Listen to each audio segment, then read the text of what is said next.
Right. Thank you, Gopal, for the intro, and thank you, Transport Event, for having me here. And I think I'm not the last speaker. I've got one more speaker left, right? Or you will be doing the conclusion. No, we have one more.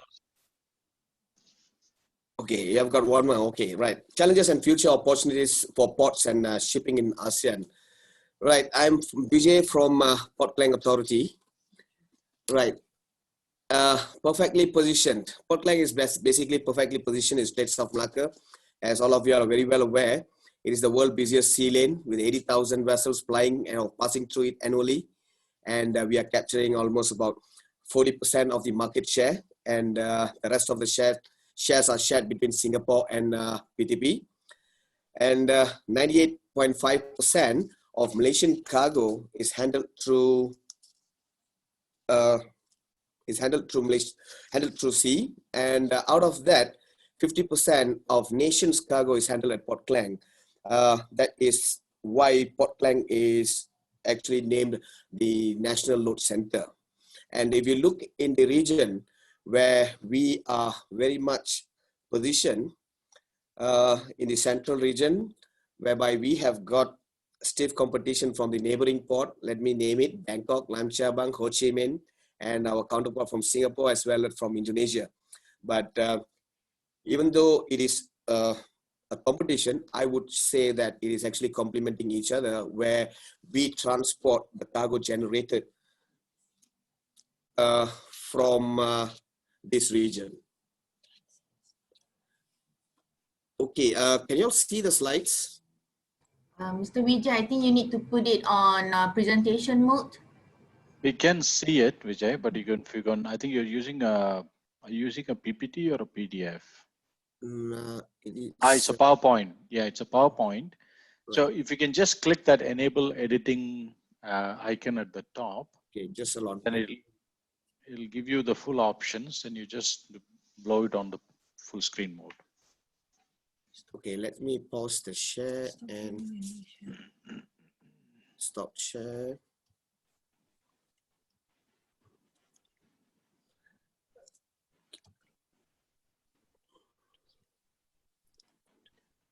Okay, can you see now? Yeah, perfect. Okay, right. This was the slide that I was explaining just now. So I'll move on to the next slide.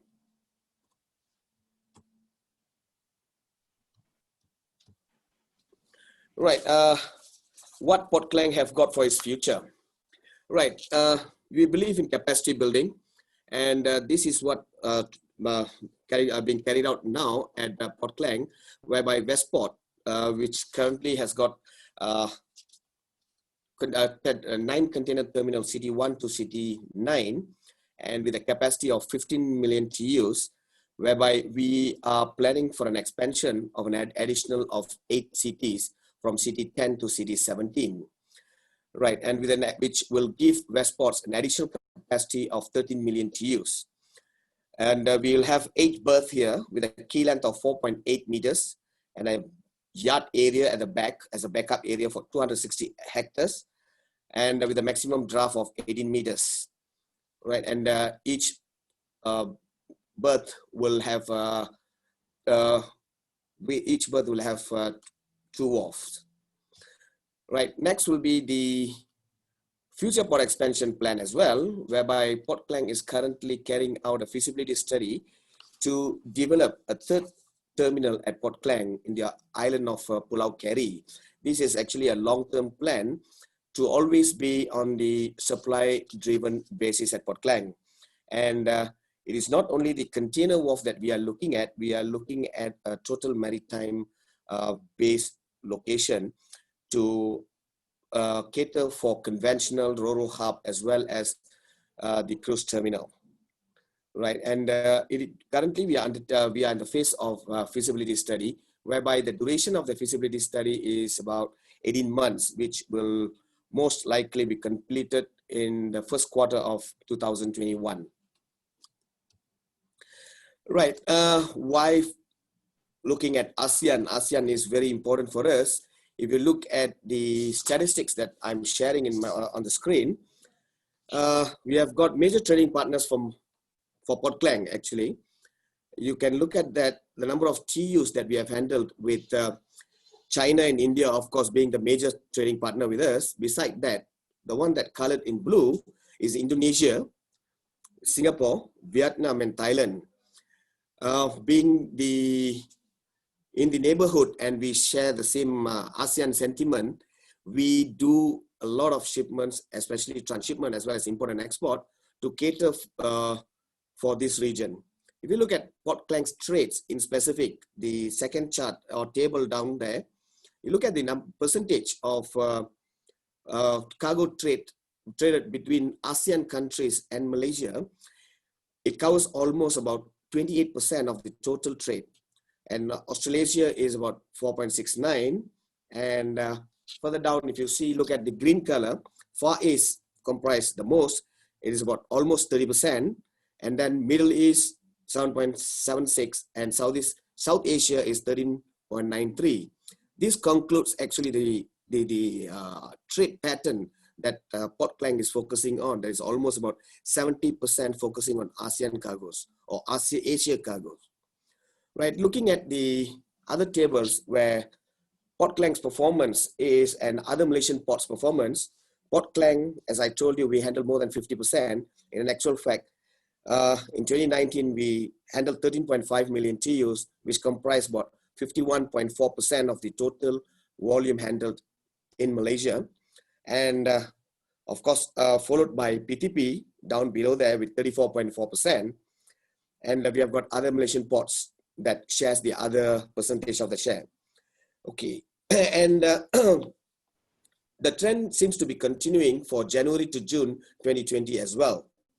As what you can see, the market share speaks for itself.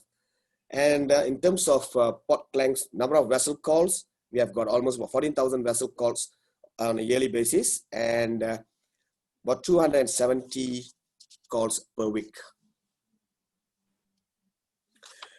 Right, how do we sustain growth?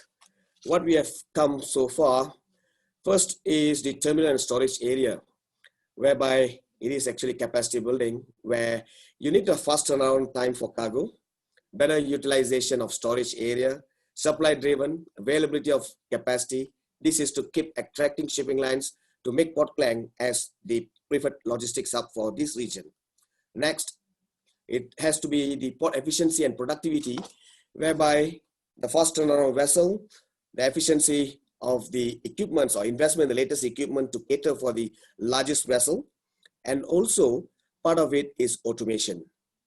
And next will be the conducive business environment, where we have embarked on electronic platforms since mid of 90s, and we are going into digitization at the current stage. Right, we upgrade the technology. Both the terminal operators have got their own terminal operating system, as well as they are connected to the industries.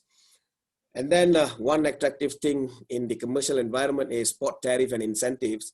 I don't know whether it is proudly to be said or fortunately to be said that we are one of the lowest tariff you can get in this region. In terms of safety and security, we comply to all the international standards and norms. And we are privileged to have, and we create personnel with highly skilled force that is serving the port. Right, in terms of challenges, first, competition among local and regional ports. Of course, we have got local competition. We have got two terminals in Port Klang. We have got North Port and West Ports. Of course, it is a competition, but we call it co-opetition, where we complement each other. And we have got regional competition on pricing, services, and productivity.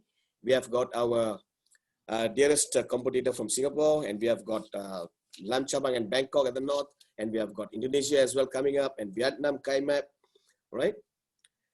Right, the next trend that we are looking at is actually the shipping trend. Shipping agency or shipping liners will always look at cost reduction, better profit margin, especially when you are handling transshipment volume. And as of now at Port Klang, we are handling 35% local cargo and 65% transshipment cargo. Right, and he always has to remain as the selected hub, as the hub or port of choice for the shipping lines. In order to attain that, you have to be always on a supply-driven port facilities basis.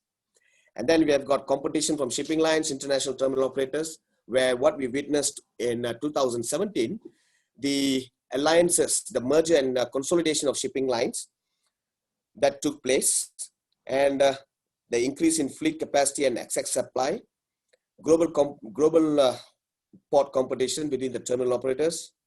And next, the most important will be the economic outlook of Malaysia itself, the nation's GDP, the weakening of the ringgit.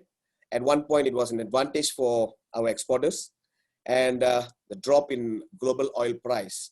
These are the challenges that we face, and throughout, I feel that this will be sustaining for the next coming years. And how do we strategize to position Port Klang as the preferred logistics hub for ASEAN region? First thing is to improve competitiveness, to always be efficient, to always meet the requirement by the shipping line. Differentiation strategy, whereby you look at the requirement of the shipping line, serving the customers, and to meet to their required desires. Cost leadership strategy, of course, cost will play a very important role in terms of tariff. We have to be competitive in terms of price as well, and create and provide specific service in niche market, where we are banking on our land bank in Port Klang, whereby we have got a luxury of land, we have got space for expansion, and we can continue to cater for the needs of the shipping lines.